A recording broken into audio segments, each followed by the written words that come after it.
ശരി ബിജു. കഞ്ഞിക്കുഴിയിലെ പരിമിതമായ സൗകര്യങ്ങളിൽ ആശങ്കയുണ്ടായിരുന്നെങ്കിലും നാടിന്റെ ഉത്സവമായി കലോത്സവത്തെ ജനങ്ങൾ ഏറ്റെടുത്തതോടുകൂടി ആശങ്കകൾ അകന്നുനിന്ന് സംസ്ഥാന ജലവിഭവ മന്ത്രി റോഷി അഗസ്റ്റിൻ ഇടുക്കി റവന്യൂ ജില്ലാ സ്കൂൾ കലോത്സവ നഗരിയിൽ സന്ദർശനം നടത്തിയ ശേഷം പ്രതികരിക്കുകയായിരുന്നു മന്ത്രി.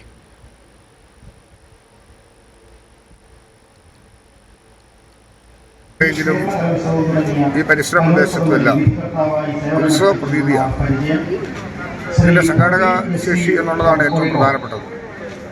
കുട്ടികളുടെ അക്കോമഡേഷനും ഭക്ഷണവും അതോടൊപ്പം ഇതുമായി ബന്ധപ്പെട്ട് പ്രവർത്തിക്കുന്നവർക്കൊക്കെയുള്ള സൗകര്യങ്ങൾ ഏർപ്പെടുത്താൻ ചില അസൗകര്യങ്ങളുണ്ടോ എന്ന് സംശയിച്ചിരുന്നത് പോലും ഞാൻ ഓർക്കുന്നു.